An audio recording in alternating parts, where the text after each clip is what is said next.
அனைவருக்கும் வணக்கம். இந்த வகுப்பில் நம்ம என்ன பார்க்க போகிறோம்னா மாடல் டெஸ்ட் 28ஓட சைக்காலஜி எக்ஸ்ப்ளனேஷன் தான் பார்க்க போகிறோம். டெஸ்ட்டு எல்லோரும் போட்டுட்ருப்பீங்கன்னு நம்புகிறோம்.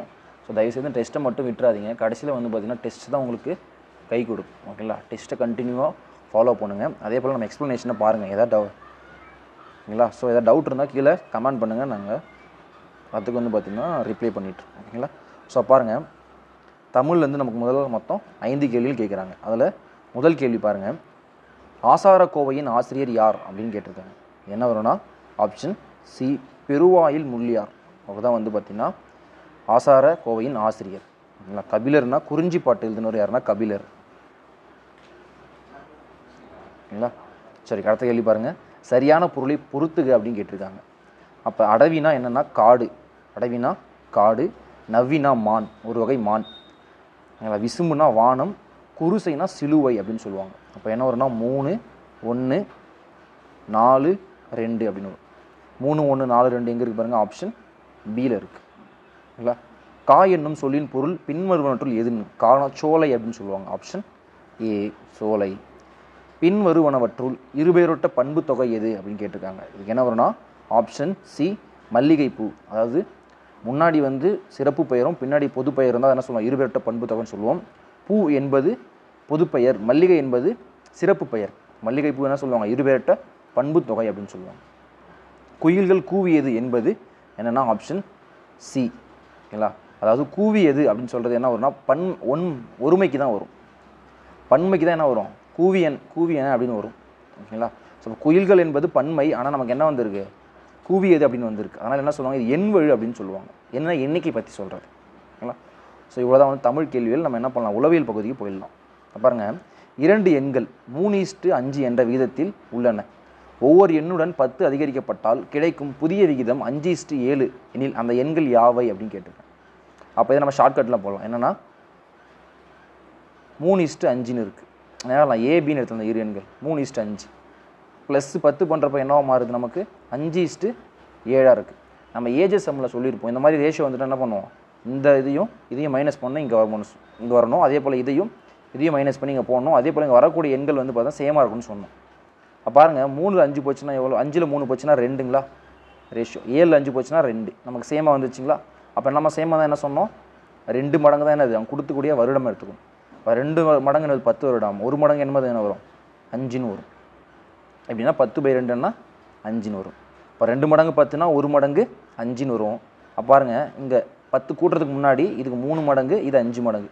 1 மடங்கு 5னா 3 மடங்கு 3×5 15ன்னு வரும். இங்கே பாருங்கள், அதே போல் 5 மடங்கு இன்ட்டு 5 × 5 பண்ணால் என்ன வரும், 25ன்னு வரும். அப்போ ஒரு எண் வந்து 15, இன்னொரு எண் என்னது 25ன்னு வரும். ஓகேங்களா? ஸோ இதுதான் வந்து பார்த்திங்கன்னா ஷார்ட்கட்டில் போட வேண்டியது. அப்போ என்ன வரும்னா ஆப்ஷன் டி, 15, 25 தான் அந்த இரு எண்கள். அடுத்த கேள்வி பாருங்கள், ஒரு குறிப்பிட்ட தொகை தனிவட்டியுடன் 5 வருடங்களில் 5200 மற்றும் 7 வருடங்களில் 5680 ஆனதெனில் ஆண்டு வட்டி விகிதம் என்ன அப்படின்னு கேட்குறாங்க. பாருங்கள், எக்ஸ்னு ஒரு தொகைன்னு வச்சுப்போம். அது என்னவா மாறுதுன்னா 5 வருடத்தில் 5200 மாறுது. அதே எக்ஸ் தொகை என்பது 7 வருடத்தில் 5680 மாறுது. ஏன்னா தனி வட்டி பொறுத்த வரைக்கும் வருடம் என்னது சேமாக தான் அந்த இருக்குமே வட்டியோட மதிப்பு. பாருங்கள், 5, 7 ரெண்டுத்தையும் மைனஸ் பண்ணால் நமக்கு என்ன வரும், 2 ஆண்டுகள் வருமா. அதே போல் அந்த தொகையும் நம்ம என்ன பண்ணோம், கழிக்கணும். அப்போ 5680ல் 5200 போயிடுச்சு, நமக்கு என்ன வரும், 480 வரும். அப்போ 2 வருடங்களோட வட்டி எவ்வளோனா 480. ஓகேங்களா? 2 வருடங்கள் 480. ஒரு வருடம் என்ன வரும், இதில் பாதி தான் நம்ம ஒரு வருடம் சொல்லுங்களா. அப்போ ஒரு வருடம்னா 240. ஒரு வருடம் 240. 5 வருடத்துக்கு என்ன வரும், ஒரு வருடம் 240னா 5 வருடம்னா 5 × 240. இப்போ 0, 5×4 20, 0 பேலன்ஸ் 2, I2 10, 2 சேர்த்தா 12ன்னு வரும். அப்போ 1200 வந்து பார்த்தோன்னா வட்டி. இந்த 5200 என்பது வட்டி ப்ளஸ் அசல் சேர்ந்து தான் இருக்குது. அப்போ என்ன பண்ணலாம், 5200ல் 1200 போச்சுன்னா நமக்கு மீதி என்ன வரும், 4000 வருங்களா. இதில் வரும் 4000ன்னு வரும். அப்போ அசல் 4000, வட்டி 1200, ஆண்டு 5 வருடம் போட்டு நம்ம என்ன கண்டுபிடிக்கலாம், வட்டி விகிதம் கண்டுபிடிக்கலாங்களா. நமக்கு தெரியும் தனி வட்டிக்கு ஃபார்முலா S = PNR/100ன்னு தெரியும். S என்பது வட்டி, P என்பது அசல், N என்பது ஆண்டு, R என்பது வட்டி வீதம். நமக்கு என்ன கேட்டிருக்காங்கன்னா ஆரோட மதிப்பு தான் கேட்டிருக்காங்க. பாருங்கள் எஸ் வட்டி என்ன 1200ங்களா, 1200 ஈக்குவல் டு அசல் எவ்வளோ 4000 இன்ட்டு ஆண்டு எத்தனை 5, நமக்கு 6 வேணும். அப்போ 6 அப்படியே வச்சுக்கணும். வகுத்தல் 100. இந்த 2 ஜீரோக்கு இந்த 2 ஜீரோ கேன்சல் ஆகிடும். மறுபடியும் இந்த 1 ஜீரோக்கு இந்த 1 ஜீரோ கேன்சல் ஆகிடும். 4 வாய்ப்பு அடிங்க. ஒரு நாள் 4 என்ன வரும் 30ன்னு வருங்களா. இந்த 5 அடித்தா ஒரு 5 5 இங்கே 6ன்னு வரும். அப்போ 6 ஈக்குவல் டு 6% வரும். இப்போ வட்டி வீதம் எவ்வளோன்னா 6%. Option D. ஓகேங்களா. ஓகே, அடுத்த கேள்வி பாருங்கள். ஆரம் 14 சென்டிமீட்டர் கொண்ட அரைவட்டத்தின் பரப்பளவு காண்கன்னு கேட்டிருக்காங்க. நமக்கு அரைவட்டத்தின் பரப்பளவு கண்டுபிடிக்க ஃபாலோ என்னென்னா πr²/2ன்னு வரும். வட்டம்னா πr², அதில் பாய் தான் அரைவட்டம். அப்போ என்ன வரும் வகுத்தல் 2ன்னு வந்துடும். அப்போ பையோட மதிப்பு நமக்கு தெரியும் என்னது 22/7 இன்ட்டு ஆரோட மதிப்பு ஆரம் என்ன கொடுத்தாங்க 14ங்களா. அப்போ r²னா 14 இன்ட்டு 14/2 ஆல்ரெடி இங்கே இருக்குது 2ன்னு போட்டாச்சு. இப்போ 1 7 7 2 7 14. இந்த 2 2 அடிச்சிடலாம். மீதி நமக்கு என்ன இருக்கும் 22 இன்ட்டு 14 இருக்கும். 4 2 8 4 2 8 1 2 1 2 கூட்டம் என்ன வரும் 8 8 2 10ங்களா. 0 பேலன்ஸ் 1 2 1 3. அப்போ என்ன வரும் 308 சென்டிமீட்டர் ஸ்கொயர்னு வரும். அப்போ எங்கே இருக்குன்னா ஆப்ஷன் ஏ 308 சதுர சென்டிமீட்டர் ஸ்கொயர். அடுத்த கேள்வி பாருங்கள். ஒரு வேலையை 150 நாட்கள் 150 ஆட்கள் 12 நாட்களில் முடித்து விடுவார்கள். மேலும் 30 ஆட்கள் சேர்ந்து அவ்வேலையை எத்தனை நாட்களில் முடிப்பார்கள் அப்படின்னு கேட்டுருங்க. அப்போ என்ன வரும்னா இது எதிர்மாறலில் டைம் அண்ட் ஒர்க்கில் வரும். அப்போ 150 ஆட்கள் 12 நாட்களில் முடித்தாங்கன்னா மேலும் 30 ஆட்கள். அப்போ ஏற்கனவே 150 + 30 எவ்வளோ 180 ஆட்கள் எத்தனை நாட்களில் முடிப்பாங்க எக்ஸ். ஓகேங்களா. அப்போ எக்ஸ் மட்டும் வேணும் என்ன பண்ணலாம் 150 × 12 இந்த 180 எக்ஸ் ஈக்குவல் டு 150 × 12 இந்த 180 பெருக்கல் இருக்குது. இந்த பக்கம் வரப்போ வகுத்தல் மாறிடும். அப்போ வகுத்தல் 180. இந்த 0க்கு இந்த 0 அடிச்சிருங்க. 3ஆம் வாய்ப்பாடு அடிச்சிங்கன்னா I3 5 6 3 18. 6ஆம் வாய்ப்பாடு 1 6 6 12. அப்போ என்ன வரும் எக்ஸ் ஈக்குவல் டு I2 எவ்வளோ 10ங்களா. அப்போ எத்தனை நாட்களில் முடிப்பாங்கன்னா 10 நாட்களில் முடிப்பாங்க. ஆப்ஷன் சி 10 நாட்கள். அடுத்த கேள்வி பாருங்கள். அடுத்து வரக்கூடிய எண்ணை காண்க அப்படின்னு கேட்டுருக்கோம். பாருங்கள் 3 + 4 7 7 + 5 12 12 + 7 19. அதாவது ஒற்றைப்படை எண்களை வந்து பார்த்தோன்னா கூட்டிகிட்டே போகிறாங்க. அப்போ 7க்கு அப்புறம் என்ன ஒரு 9 வருங்களா. 19 + 9 28. அப்புறம் என்ன வரும் 11 வரும். 28 + 11 என்ன வரும் 28 11 39ன்னு வரும். எங்கன்னா ஆப்ஷன் சி 39. அடுத்த கேள்வி பாருங்கள். Q என்பது கூட்டல். இப்போ Q என்றால் கூட்டல். J என்பது பெருக்கல். T என்பது கழித்தல் மற்றும் K என்பது வகுத்தல் எனில் சமன்பாடு கொடுத்துருக்காங்க. அதோட மதிப்பு கேட்குறாங்க. ஓகேங்களா. ஸோ அப்போ என்ன பண்ணலாம் 30 கேன்னு என்ன கொடுத்துருக்காங்க K என்றால் வகுத்தலா. இப்போ 30 வகுத்தல் 2. அப்புறம் என்ன கொடுத்துருக்காங்க Q என்பது கூட்டல். அப்போ 2 கூட்டல் கூட்டல் 3ன்னு போட்டாச்சு. அப்புறம் J என்பது பெருக்கல். Jனா பெருக்கல். பெருக்கல் 6. T என்பது கழித்தல். அப்போ கழித்தல் 5. இதோட மதிப்பு தான் கேட்குறாங்க. இப்போ போர்ட் மாஸ் நம்ம பயன்படுத்துவோம். போர்ட் மாஸில் என்ன சொல்லுவோம் bracket of division multiplication addition subtraction. இல்லை அப்போ என்ன பண்ணோம் ஃபஸ்ட்டு டிவிஷன் அதை வகுத்தல் பண்ணோம். பாருங்கள் 1 2 2 15 2 30. மீது நமக்கு என்ன வரும் 15 + 3 × 6 - 5ன்னு வரும். அதுக்கப்புறம் பெருக்கல் மல்டிப்ளிகேஷன். அப்போ பாருங்கள் 3 எவ்வளோ 18. இப்போ 15 + 18 - 5ன்னு வரும். அதுக்கப்புறம் கூட்டல் 15 + 18 கூட்டினா நமக்கு என்ன வரும் 33ன்னு வரும். 33ங்களா. 33 - 5 33ல் 5 போச்சுன்னா நமக்கு என்ன வரும் மீதி 28ன்னு வரும். அப்போ அதோட மதிப்பு என்னென்னா 28. Option B. அடுத்த கேள்வி பாருங்கள். வாக்கியங்கள் முடிவுகள் கொடுத்துருக்காங்க. இப்போ வாக்கியங்கள் பாருங்கள். எல்லா பேனாவும் சாலைகள். அதுக்கு எப்படி வெண்படம் வரையலாம். இப்போ எல்லா பேனா வந்து சின்னதாக போட்டு சாலைகள் என்ன பண்ணோம் பெருசாக போடணும். சாலைகள். எல்லா சாலைகளும் வீடுகள். அப்போ சாலைக்கு மேலே பெரிய வட்டமாக என்ன பண்ணோம் வீடுகளை போடுறோம். இதுதான் வந்து பார்த்தீங்கன்னா இதுக்கான வெண்படம். முடிவுகள் பாருங்கள். எல்லா வீடுகளும் பேனாக்கள்னு கொடுத்துருக்காங்க. எல்லா வீடுகளும் பேனாக்கள் இல்லை கிடையவே கிடையாது. அப்போ இது வராது. சில வீடுகள் பேனாக்கள் இருக்குது. ஓகேங்களா. ஸோ இது வந்து பார்த்தீங்கன்னா ஏற்றுக்கலாம். அப்போ என்ன வரும்னா 2 மட்டும்தான் வந்து பார்த்தீங்கன்னா பொருந்தும். அப்போ ஆப்ஷன் சி 2 மட்டும். ஓகேங்களா. அடுத்த கேள்வி பாருங்கள். ஒரு சங்கேத மொழியில் ரோடு என்பது URDG என எழுதப்பட்டால் ஸ்வான் என்பது எவ்வாறு எழுதப்படும் அப்படின்னு கேட்டிருக்கு. அப்போ என்ன பண்ணுறாங்க ரோடு ROAD ரோடு என்ன எழுதுறாங்க URDGன்னு எழுதுறாங்க ஓகேங்களா. ஸோ அப்போ நம்ம என்ன பண்ணணும்னா ABCD இருக்குது பார்த்தீங்களா, அதை எழுதிட்டு அதுக்கான நம்பர் நம்ம போடணும். F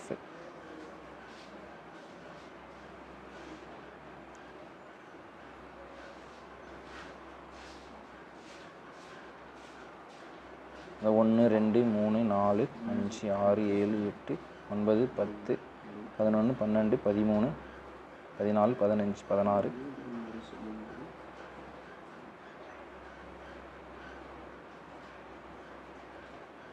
அப்போ ஆறுனா எத்தனை எடுத்து பாருங்கள், 6 என்பது 18ங்களா, அப்போ 18. ஓனா ஓ என்பது 15, அப்போ 15. ஏனா 1, டினா 4. அப்போ யூனா என்னன்னு பாருங்கள், யூனா 21, ஆறுனா பார்த்தோம் மேலே 18, டினா 4, ஜினா 7. ஓகேங்களா. இப்போ என்ன பண்ணியிருக்காங்கன்னா 18 + 3 பண்ணால் நமக்கு 21 வந்துச்சுங்களா. அதே போல் 15 + 3 18, 1 + 3 4, 4 + 3 7. அப்போ 3 கூட்டுறாங்க, அந்த வரக்கூடிய எண்ணுக்கான எழுத்துக்களை எடுக்கிறாங்க. அப்போ பாருங்கள் ஸ்வான் எஸ்னா 19 பாருங்கள், எஸ்னா 19வது எழுத்து, டபிள்யூனா 23வது எழுத்து, ஏனா முதல் எழுத்து, என்னன்னா 14வது எழுத்து. இதில் 3 கூட்டுங்க, 19 3 கூட்டினா என்ன வரும், 22ன்னு வரும். 23 + 3 26, 1 + 3 4, 14 + 3 17ன்னு வரும். அப்போ 22வது எழுத்து என்ன, வி, 26வது எழுத்து இசட்டு, 4வது எழுத்து டி, 17வது எழுத்து கியூ. அப்போ என்ன வரும்னா VZDQ தான் வந்து பார்த்தீங்கன்னா இதுக்கான ஆன்சர் எங்கே இருக்குன்னா VZDQ ஆப்ஷன் பி இருக்குது. ஓகேங்களா. அடுத்தது பகடை கொடுத்துருக்காங்க பாருங்கள். கீழே ஒரு பகடையின் 3 நிலைகள் உள்ளன, இதில் 3க்கு எதிரே வரும் எண் எது அப்படின்னு கேட்டிருக்காங்க. ஓகேங்களா. ஸோ அப்போ என்ன பண்ணுறோம், இது முதல் பகடை, 2 இது 3வது பகடை. நம்ம என்ன பண்ணுறோம், ஃபஸ்ட்டையும் செகண்டையும் நம்ம வந்து கம்பேர் பண்ணுறோம். அப்போ ரெண்டுத்தையும் கம்பேர் பண்ணுறோம். பொதுவாக 2 நம்பர் இருக்குது, என்னென்னா 1 3 இருக்குது, 1 1 இருக்குது, 3 3 இருக்குது. அப்போ ரெண்டுத்தையும் விட்டுட்டு மீதி இருக்கிறது என்ன வரும்னா இதில் இருக்கக்கூடிய எது இருக்கும் வரும். அப்போ ரெண்டோட ஆப்போசிட்டில் என்ன இருக்குன்னா 5 இருக்கும். ஓகேங்களா. இது முடிஞ்சிச்சு. அடுத்து என்ன பண்ணோம்னா இந்த 2வதையும் 3வதையும் கம்பேர் பண்ணுறோம். கம்பேர் பண்ணுறப்போ பொதுவாக 2 இருக்கா, 2 கிடையாது. பொதுவாக என்ன இருக்குது, 1 தான் இருக்குது. அப்போ 3 3 இருக்குங்களா. அப்போ என்ன பண்ணலாம், இதை வந்து கிளாக் வைஸில் எழுதிக்கணும். அப்போ இதையும் கிளாக் வைஸில் எழுதுறோம். இப்போ பாருங்கள், இந்த 2வது பகடை கிளாக் வைஸ் எழுதுகிறப்போ 3 5 1ன்னு வரும். அதே போல் 3வது பகடை கிளாக் வைஸ் எழுதுகிறப்போ என்ன வரும்னா 3 2 4ன்னு வரும். 5க்கு நேராக 2, 1க்கு நேராக 4.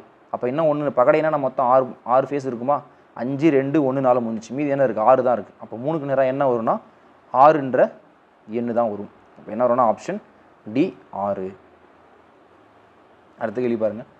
1 முதல் 70 வரை உள்ள மொத்த பகா எண்களின் எண்ணிக்கைன்னு கேட்டிருக்காங்க. எனக்கு என்ன வரும்னா ஆப்ஷன் சி தான் வரும். உங்களுக்கான கேள்வி 1 முதல் 100 வரை உள்ள பகா எண்களின் எண்ணிக்கை என்னன்ட்டு கீழே கமெண்ட் பண்ணுங்கள்.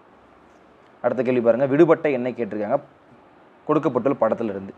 என்ன லாஜிக் பயன்படுத்தியிருக்காங்கன்னா இந்த எண்ணையும் இந்த எண்ணையும் பெருக்கி 2ஆல் வகுக்கிறாங்க. அப்போ பாருங்கள் 14 × 12 பெருக்கணும் நமக்கு என்ன வரும், 2 4 8 2 1 2, 1 4 4 1 1 1, இங்கே 8 6 1 168ன்னு வருது. அது 2ஆல் வகுக்குங்க, அடிச்சா என்ன வரும் 84ன்னு வருங்களா. அதான் இங்கே போட்டிருக்காங்க. சேம் அதே லாஜிக் தான் இங்கே பயன்படுத்தியிருக்காங்க. ஓகேங்களா. ஸோ அப்போ அடுத்தது இங்கே என்ன பண்ணால் நமக்கு என்ன வரும்னா 11 கூட 16 பெருக்கி 2ஆல் வகுத்துங்கன்னா நமக்கு 88ன்னு வரும். அப்போ பாருங்கள் 11 × 16 பெருக்குங்க, 1 6 6 1 1 6 7 1 176ன்னு வருவோம். அதை 2ஆல் வருங்க, 1 2 2ங்களா, 8 2 16 பேலன்ஸ் 1, மறுபடியும் 8 2 16 88 வந்துச்சுங்களா. அப்போ இங்கே விடுபட்ட இடத்துல என்ன வரும்னா 16 என்ற எண்ணு தான் வரும். Option A 16. அடுத்து பாருங்கள். கீழடி சிவகங்கை தொடர்புடையது. அப்போ கீழடி என்ற பகுதி அகழ்வாய்வு பகுதியில் எங்கே இருக்குன்னா சிவகங்கையில் இருக்குது. ஆதிச்சநல்லூர் என்பது ஒரு அகழ்வாய்வு பகுதி தான், அது எங்கே இருக்குன்னா தூத்துக்குடியில் இருக்குது.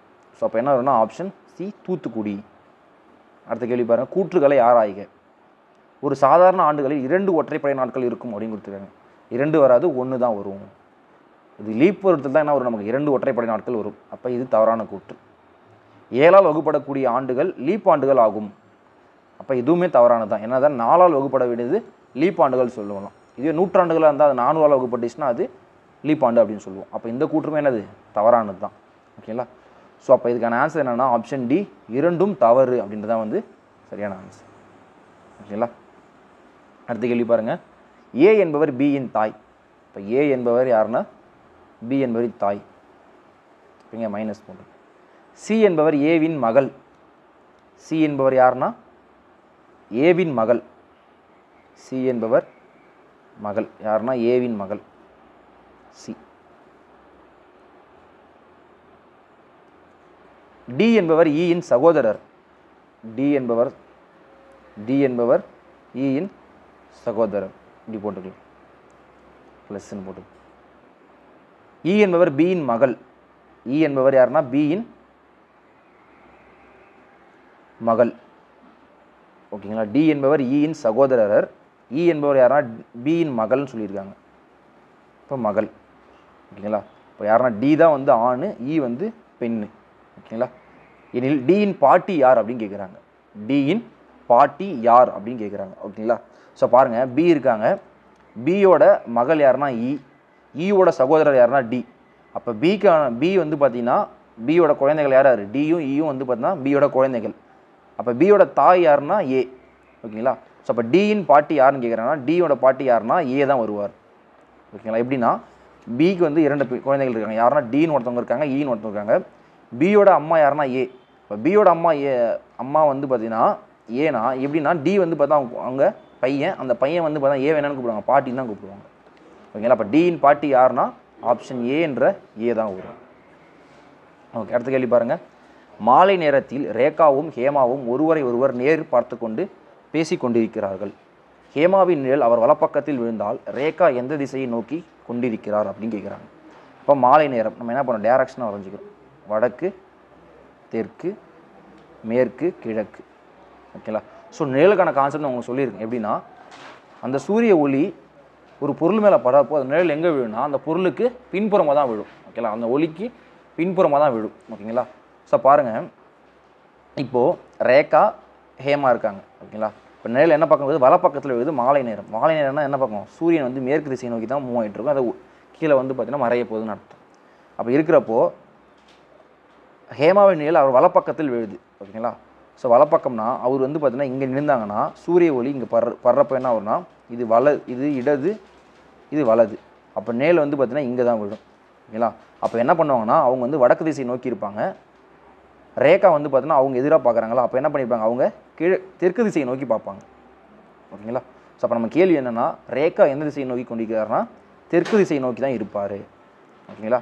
ஸோ மாலை நேரம் வலப்பக்கம் விழுதுன்னா எங்கே இருப்பார், வலப்பக்கம் என்றால் என்ன, வடப்பக்கத்தில் இருப்பார். ஓகேங்களா. இடது பக்கம் வந்து பார்த்தீங்கன்னா நிழல் வேறு மாதிரி தான் எந்த பக்கம் இருப்பாருன்னா வடக்குலேருந்து தெற்கு நோக்கி இருந்திருப்பார்.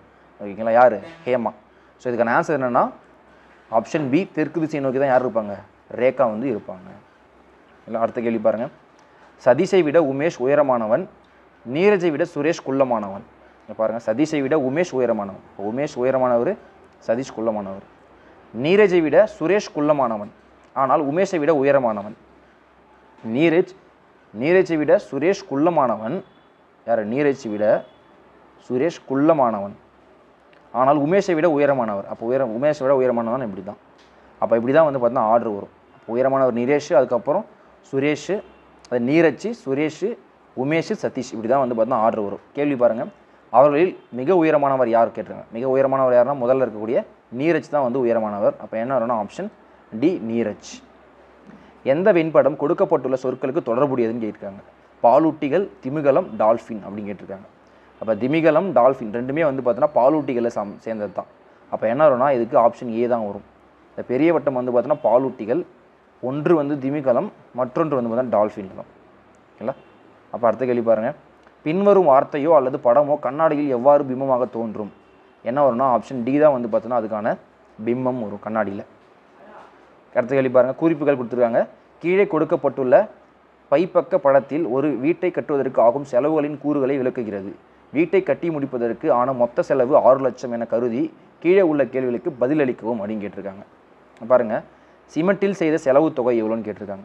இப்போ சிமெண்ட் என்பது நமக்கு என்ன பண்ணிக்கிறாங்க, கோணங்கள் கொடுத்துருக்காங்க. ஒரு வட்டமான 360 கோணங்கள்லாம் அப்போ பிரித்து கொடுத்துருக்காங்க கோணங்கள்.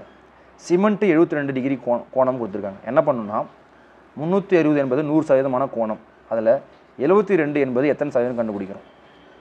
பாருங்கள், 9ஆம் வாய்ப்பில் அடிச்சிங்கன்னா 8 9 72, இங்கே வந்து 40 9 360. மறுபடியும் 8ஆம் வாய்ப்பில் அடிச்சிங்கன்னா 1 8 8 I 8 40. 5ஆம் வாய்ப்பாடு ஓரஞ்சு 5 இங்கன்னா ஒரு 20ன்னு வரும். அப்போ சிமெண்ட்டுக்கு எவ்வளோ செலவு பண்ணியிருப்பாங்க 20% அப்படின்னு சொல்லியிருப்பாங்க. சதவீதம் நம்ம கண்டுபிடிச்சோம். நமக்கு என்ன கேட்கணும், தொகை தான் கேட்குறாங்க. 100% என்னது 6 லட்சம். அப்போ 100% என்பது 6 லட்சம்னா 20% என்பது என்ன அப்படின்னு கண்டுபிடிக்க போகிறோம். ஓகேங்களா, அப்படி கண்டுபிடிக்கலாம். இப்போ 10% நம்ம என்ன சொன்னோம்னா ஒரு 0 விட்டுரும், பின்னாடி இருந்து வரப்போ ஒரு நம்பரை விட்டால் அதான் 10%. 10% 60,000 என்றால் 20% என்ன வரும், டபுள் தானே. 10னா 60,000, 20னா அது டபுள், 1,20,000. அப்போ சிமெண்ட்டுக்கு செலவு செய்த தொகை எவ்வளோனா ஆப்ஷன் சி 1,20,000. ஓகேங்களா. அடுத்த கேள்வி பாருங்கள். தொழிலாளர்களுக்காக செய்யப்பட்ட செலவு மேற்பார்வைக்காக செய்யப்பட்ட செலவை விட எவ்வளவு அதிகம் அப்படின்னு கேட்குறாங்க. அப்போ டிஃப்ரென்ஸ் தான் கேட்குறாங்க. ஓகேங்களா. அப்போ தொழிலாளர்கள் பாருங்கள் 90 டிகிரி, மேற்பார்வையிடுதல் வந்து 54 டிகிரி. ரெண்டுத்துக்கு உள்ள வித்தியாசம் எவ்வளோன்னு பாருங்கள். 90ல் 54 போச்சுன்னா என்ன வரும், இங்கே 8 இங்கே 10, 10ல் 4 போச்சுன்னா 6, 8ல் 5 போச்சுன்னா 3, 36 டிகிரி தான் அது வித்தியாசம். ஓகேங்களா. 360 என்பது 100%, அதில் 36 என்பது எத்தனை சதவீதம் கண்டுபிடிக்க போகிறோம். இங்கே 1 இங்கே 10, மறுபடியும் இங்கே 1 இங்கே 10, அப்போ எவ்வளோனா 10% வரும். அப்போ ரெண்டுத்துக்குள்ள வித்தியாசம்னா 10%. நம்ம சொன்னோம் 10% சொன்னோம், 60,000 சொன்னாங்களா. அப்போ தொழிலாளர்களுக்காக செய்யப்பட்ட செலவு மேற்பார்வையாக செய்யப்பட்ட செலவை விட எவ்வளவு அதிகம்னா ஆப்ஷன் டி 60,000 வந்து பார்த்தீங்கன்னா அதிகம். அதிகம்னாலும் வித்தியாசம்னாலும் ஒன்று தான். ஓகேங்களா. ஸோ இவ்வளோ தான் வந்து பார்த்தீங்கன்னா மாடல் டெஸ்ட்டு 28ஓட சைக்காலஜி எக்ஸ்ப்ளனேஷன். ஓகேங்களா. ஏதாவது டவுட் இருந்தால் கீழே கமெண்ட் பண்ணுங்கள். நெக்ஸ்ட் கிளாஸில் மாடல் டெஸ்ட் 29ஓட சைக்காலஜி எக்ஸ்ப்ளனேஷன் பார்ப்போம். தேங்க்யூ.